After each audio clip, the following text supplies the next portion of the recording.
Well, I am really excited to introduce our guest, Najah, today. Welcome, Najah. Thank you for being with us. Thank you for having me. I'm very excited to be here. Oh, thank you. Well, it's wonderful to have you. And I would love to hear about your journey because I know that you have this beautiful, like, healing practice and you've integrated your acupuncture and your feng shui. So I would love to hear about, because we originally met when I was teaching at the college, at Pacific College, and you were completing your training. So please tell us about your journey and what brought you into feng shui and acupuncture as well.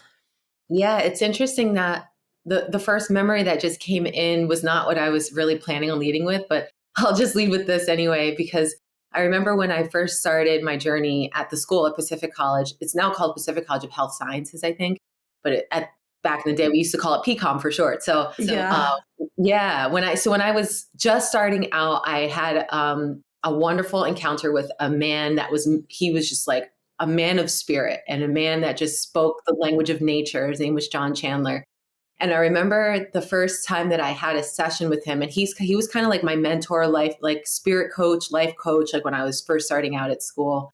And he would say to me, Najah, you have to bring some, go get some branches and bring some branches in your house. He would tell me to go and bring nature into my Oh, I home. love that. Yeah, that was my first, and I was like, what do you? I don't, I, okay, So I started bringing elements into my home, and it just kind of went from there. The whole time while I was going to school, it just kept growing and growing, and then the opportunity to take your training fell in my lap, and it was amazing, amazing journey, and it just all kind of came together at the end of just understanding that there's so much to us that we know, like in our physical body, like how we need to heal. But then there's also these external influences. And that's what your training helped me to see, was all the external influences that really do affect us.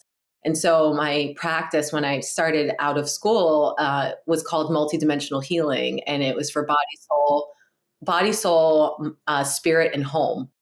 And home is feng shui, obviously. Yeah, I love because that. yeah, because it's like you can help someone so much, but if they're going home to like a really like toxic home environment, Oh, that's beautiful. That's beautiful. So you're finishing your training in the acupuncture, and then, you integrated with the feng shui. And I love that, like, it was a body, mind, spirit, environmental healing. So tell us, like, how has that evolved, and, what does that look like now? I'm intrigued. yeah, I'd love to hear. yeah. So it's acupuncture has always been like the main thing that I was working on, and understanding like all the modalities and how to heal from that perspective. And then the body part, I was into massage therapy, so that's where the body part comes into play. The spirit part was interesting because I started to, at the same time that I had started to see my friend John. He really introduced me to crystals and stones, and so I started to make jewelry, and I would make jewelry that was specifically for certain chakras. And then I started getting really into making jewelry for certain physical symptoms. I had a Amazing. patient. It was not even a patient, because I was still a student. She was a patient of I guess my mentor's patient, and she had a thyroid surgery. She had her thyroid resected, and really wanted something to cover the scar. And I had been making some jewelry that my mentor she was seeing. I had given her some pieces for like Christmas and stuff like that. And so she was like, oh, Najah, you should make her a piece. And so I started getting these commissions and making these pieces for specific things. So I made her like this beautiful choker that was with like lapis and serpentine, and the serpentine's like really good for cellular regeneration. And so I started really getting into using stones as medicine as well in their own way. And I know that the stones speak to our spirit. So that was that element. And then the big piece was the feng shui. It's like, once you have all these things, and sometimes it works for people. They get better and they stay better just with going and receiving a massage, or going and receiving like a beautiful piece of jewelry. But for the majority of people, like our illness that we suffer from, at that particular time has roots, and so we have to It's never really just surface level. yeah, we have to get into like, well, what is that? And it's so interesting like when you enter someone's house and like about them, like Oh my you God. read their I know home, it's like an You're like, energetic, you can tune in, but it's also just the house yeah, speaks to you. And like there's telltale signs, like the bulbs are getting burnt out, they're burnt out, and the way there's 9 areas. If there's clutter in the wealth, well, there's usually money challenges. And then what part of the body is that related with? And it is incredible the way it is like such a reflection. And that I love the way with Chinese medicine, like there's these branches, acupuncture, feng shui, and it's like the holistic approach, right? Because you can balance the home, but as you say, you balance the body, but if you go back to a home that's out of balance, then the person is very hard for them to really heal, yeah. So tell us a bit about that. So do they come in for you for practice and then you will visit the home, or is it just you kind of Yeah, like it's feel kind of in? been, yeah, it's been an interesting journey with feng shui. Because usually, like, I will, they usually do start out as my patients. I have had a couple that have just kind of found me for feng shui, which has been really great. And I honestly liked having them as my patients first. Because I understand a lot of them and their person, and then when you add on the house and their home and that situation, then it's just like, okay, like, yeah, this is making complete sense to me now. All the holes that I couldn't quite get to in our session, I now can see in their home life. So yeah, it's been very, very interesting, the things that you see and that come up when you know you have a relationship with someone for a while, and then they open their doors to your home, and you're like, oh, okay, yes, And like it's a very vulnerable thing, and like is. even I've been practicing feng shui for over 20 years, like I still have so many blind spots. And like I love, like even my own mom, who isn't studying feng shui, comes in, she's like calling me out of my stuff, she's like looking at him, and I'm like, oh yeah, it's like it's amazing how, when we're really close to it, we can't see it. And like so it is such a gift because we get so attached to things in our own space. So it's such a Yeah, gift when somebody comes in and they don't have that emotional no, connection to it, and it's just like, okay, here's where the energy is off, here's some ideas of how we yeah, can rebalance that. yeah, totally, totally. Yeah, it's a beautiful thing to have that lens to see and like environments and spaces through, It's a Yeah. gift. So Absolutely. how has the journey been for you? Like, so you did the training, you finish, your acupuncture school, and I Yeah. think you were sharing simultaneously, you were getting the business. Like, how was that for you? Because, I love hearing about the journey of learning something integrated into your own life. Like that in Yeah. itself creates such transformation. But then, there's another transformation when you start to open up your own business and receive that abundance and what comes up for people. So how was that for you? Oh yeah. I mean, it was an interesting transition because as an acupuncturist, you're learning medicine that's like 4,000 years old. And then you add on learning feng shui, and feng shui is like 4,000 years old. And you're just like this little person, and you're like, in the beginning, you're just like, I know nothing. That's how it feels, I still that feel you're that just like, way. yeah, you're like swimming in like this world of like of otherness that's like different from you, and you're trying to make sense of it all, and it can be a little bit overwhelming, that's for sure, in the beginning. But it was good. It was a slow process for me. It was a slow process for me getting the acupuncture started and feeling secure enough in myself to offer my services as a feng shui consultant. It was yeah, it took a second for me to kind of really embody it. Um, but then once that embodiment fully happened, and I could, you see the results happening with the people that you're working with, then it became like this really fun thing that I wanted to do more and more of, and it's nice when you're like having that, like being an acupuncturist, and then so you can dip a toe in like different waters. You get pulled this way, so you go more into your feng shui, and then you come back and you come more into acupuncture, and then but it all comes together and balances itself out so beautifully. So it's been beautiful. It's been really nice.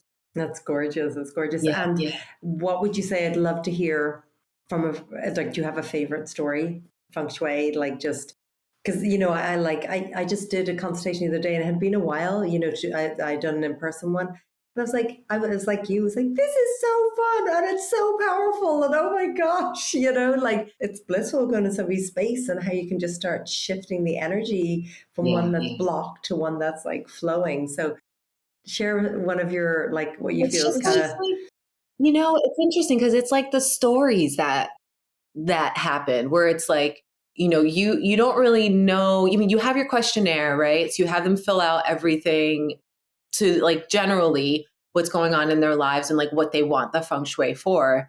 Um, but then there's also these pieces that are just like you can't capture on the paper. So when you go into the person's home, I had this one client, and it was so funny because her partner, he was her fiance, he was having like a really hard time, and she was like, yeah, he's like really stressed out and I just don't quite understand. And it was like the house that she was in was perfect for her. It was perfect for her. Him, he didn't even have, his area wasn't defined. He didn't have, his own like space within the house. We had to literally like, and it was interesting because that particular house, it had a driveway that took off that whole section of the house. So it was like, how do we grid it? Like normally we would put you put your points into the ground and double terminated points or use plants or like something like that. But it was like in the middle of the driveway. So we had to get really creative in like how to create that space for him.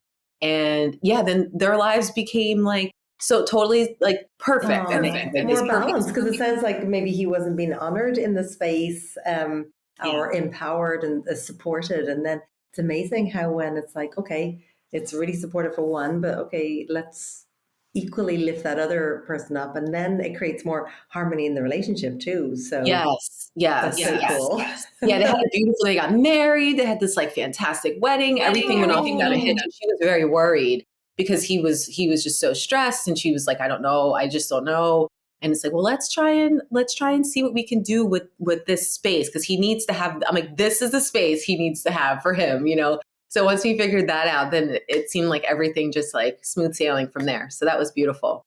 Oh, that's so cool. I love hearing about that. And then there's like that ripple effect, more harmony and balance in the relationship, and then they're Yeah. getting married, and so again, it just represents, and like I think that's really important when two people move into a space, or somebody moves into the other partner's space. And so a lot of times, like, okay, here's your corner. It's like, no, like everything has to go out of the house, because both have to be equally honored, whether it's family photos and, just where you can completely embody in the space. And if it's not, it's usually reflecting how it is in the relationship. So Completely. yeah. Completely. It's so fascinating. It's like because you become like more finely tuned to the energies. And so when you go into someone's home, like you're like, oh, you have issues with your brother. Like you could just, you could feel it, you can sense it because of that, because you can sense the imbalances. Like you become very finely tuned to the imbalances. So what do you do in that kind of a case when you like connect Oh with yeah. that? Like, how would you work with that with your client? Well, typically it's like sometimes it's like you have to have a conversation that may be a little challenging or maybe a little bit uncomfortable, but beneficial to them in the long run. So it's more about like explaining to them through the lens in which you see the energies that are at play in their home, and how like this energy that you're feeling that has like an overwhelming presence isn't an energy that's really conducive to their growth and to their blossoming, if you will. And so it's a matter of like, because I think art is very telling, in a person's home. And so, It's a big one. yeah, it's a huge one. And so you're just like, whoa, okay, we have to rebalance. Like the art in here has to be more rebalanced. Like once we get everything else balanced, right? We do our flying stars, we do all that stuff. Now it's like, okay, now we're gonna like get to the pieces that will really help to make you, when you walk into your home, will really make you feel as though like you're fully being represented in your home, you know? So yeah, sometimes it can be a little bit of a conversation, but it's always with the client's best interest at heart. And that's what really matters the most. So, and that's always coming from a place with love. Like it comes from my heart straight to theirs. So it's just Absolutely. always, And always, I think always. it's like when it comes to art, it's actually just more inquiry and inviting the person to, like, when you see pieces of art and it really is like yelling something at you, it's like, this, is not a high vibe in the house. But it's like, okay, just tell me about this piece and what does this piece represent to you? And I get a lot of clients that are like, gosh, I'm not sure. God, I never even thought of that before. Oh my God, that piece. Oh my God, I can't believe I had that on my wall. And sometimes, and all the time, the artwork had served a purpose because it was Yeah. honoring whatever space they were in. And then when that shift has happened, it's like, okay, yeah, that is not, representing who I am and where I want to go. And you're right, like artwork is the biggie. And I think artwork always seems to be, and I don't know if you find this, the last piece that goes in as well. Like if somebody wants to bring in love, they put things in pairs, the love artwork. It can be like, and then as soon as that goes in, that's when it happens, So Yeah. I love that. Yeah. So what is like something that's kind of exciting that you're doing in your work right now with Feng Shui and acupuncture? Yeah. So, and I also, I forgot to mention before that, because I had an introduction to crystals and gemstones years ago, and I was making the jewelry, and then I kind of shelved it once I've graduated from school because there was just all these other pieces I was kind of juggling around. And then more recently, I took this amazing training that was all about understanding crystals and gemstones from a Daoist perspective. So again, going back into this 4,000-year-old lineage. So so it's a beautiful, beautiful, beautiful modality in how to use crystals in your life, but also in your practice, and of course, in your home, and how to really balance those energies with crystals. So I've been really using a lot of gemstones. Like I've been really diving deep into gemstone healing, and I offer that. Yeah, I offer that in my acupuncture practice, in addition to acupuncture, or just not even using needles at all, just using crystals because That's amazing. because they have such a resonance in the body because of their vibration. And it's almost as if the crystals, if they're put on the right point, they will have a stronger vibrational impact than a needle could. That's incredible. Yeah, because it covers because like a crystal, you put it on a needle is like this teeny weeny fine piece that you're putting into the body. And the crystal or gemstone it's going to be a little bit bigger. So the surface area of it is larger. So when you're putting it on a point, it really can shift the energy of that point, where it's like with a needle, you have to be so very precise. Precise, if you're off by a millimeter. Oh, and that can be really sore for the receiver. Yes, exactly. So it's like, it's nice to be able to use crystals in place of needles in a lot of ways in my practice. And then I've also been like developing other tools for my patients or anyone that finds my work to use. So I call them healing soul kits, and like each kit is geared towards something, some other aspect of the self, kind of like my concept with multidimensional healing, where I had the 4 parts. Now I do, there's 5 parts that represent the elements. And so I've started with the first one was a water kit, and the water kit is more dealing with the emotions and dealing with like things that you might have, patterns that you might find yourself falling into, and giving you resources and actual tools within the kit that you can use right then and there to help you break through whatever it is that you need to break through. And so I've started that, and within each kit, there's crystals, and I put this like, it's so funny because Amanda, you were the one that inspired this.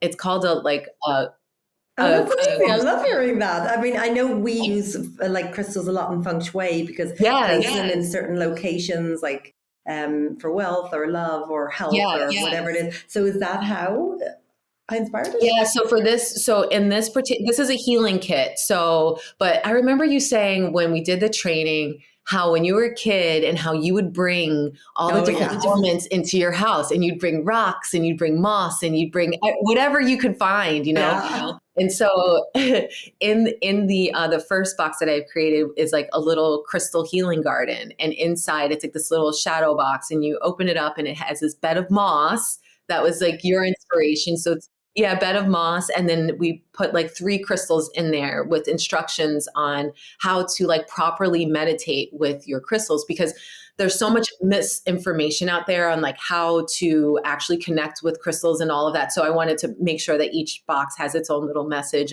on how to actually do the meditation. So that's part of that kit. And then the second box that I created is for the element of wood, and that's the home Feng Shui kit. So, and in there, yeah. And then so that's the one element of that box. And in there, in that box, it's like a whole kind of like story on how, or not, it's like, it reads like a story, but it's actually a process that you go through to clear out certain emotional blocks using certain techniques. And you use crystal meditation, there's a sound healing, there's all these elements within that box. And then the second box is for the wood element, and that's for the home. So that's the Feng Shui box.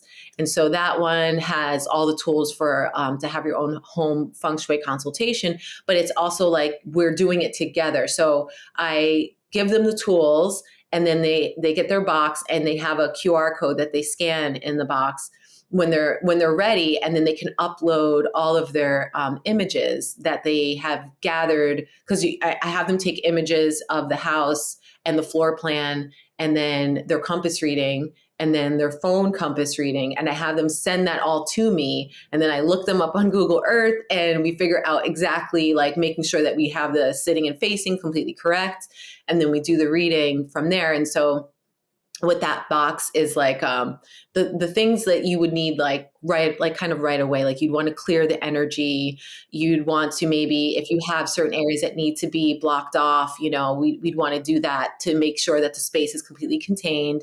So I have all those elements within that box as well to assist in like the beginnings of doing a feng shui like reading. So cool. And then later on they can opt in to have a full report done.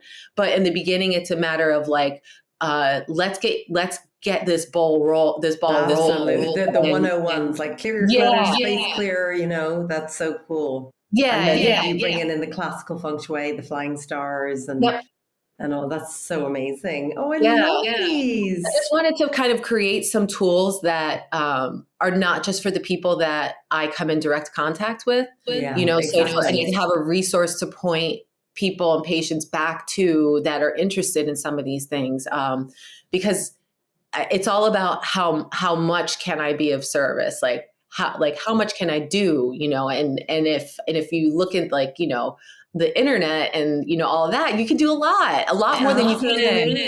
Yeah. So that was the reason for that. I love that. Thank you for sharing.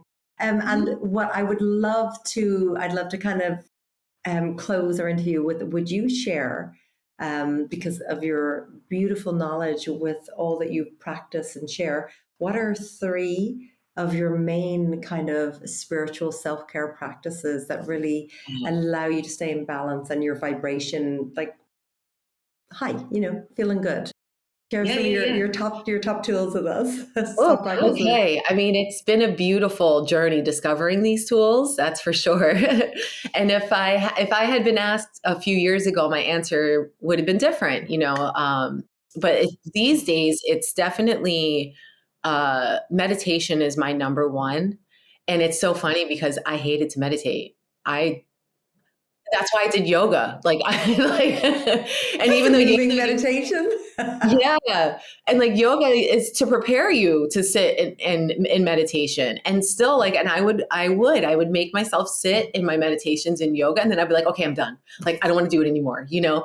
But now it's a daily practice. It's a daily meditation practice that I have in the mornings. So like my mornings are like my sacred time. My mornings are like when I really connect and really ground myself in for the day. So I start actually with chants.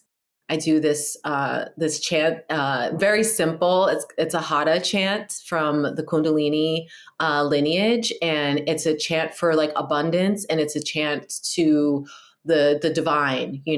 So I start with that, and I do that chant for around like 5 minutes, and then I pray. That's the second one, is the prayer, and the prayer. I cannot believe I've gone this long in my life without having a regular prayer practice. I grew up in a like traditional Muslim home, American Muslim home, and my dad was very devout, practicing Muslim man, and so much to the point that like it almost like I felt like it took my father away from me, to a certain degree. So I kind of didn't want to pray because I felt like that I was doing the same thing that he was doing in my mind for like all these years. That was my belief. And now it's like every day I'm praying and expressing like my deep gratitude to the universe for all of the beautiful things, and to all the beings in spirit and the unseen world that help me in my life and in my practice. And I send up prayers of big thanks, and also to help those that the people that I know that are suffering, and also to the world, for all of the oppressed people all over the planet in every single way. So I do every day. That's how I start my day. And then after that, I sit and I meditate. So it's kind of like the meditation is like, that's when you like let it all go. It's like how we manifest and how we bring things to us, is that, and how they really happen is that you have to want for them to happen, and then you just release it. And so the meditation, that's my like releasing practice, and just kind of allowing all of that energy to just settle, and for all of the things that I just prayed for to actually start to be able to manifest themselves.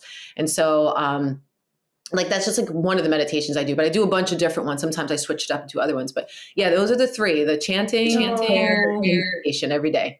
That's beautiful. Thank you so much for sharing. And thank you for sharing like your journey, some of your journey. I'm sure there's lots more to it. And these beautiful, incredible offerings that you have. And then your daily practices, that just sounds so gorgeous. And it was amazing to connect with you after all this time. And I love hearing about how you're sharing your light and your wisdom. So thank you. And thank you for sharing with all our beloved listeners. Oh, Thank absolutely. you. Thank you for this opportunity. It's so great. I'm so blessed to have learned from you, and I'm able to carry on this lineage. It's amazing. So thank you.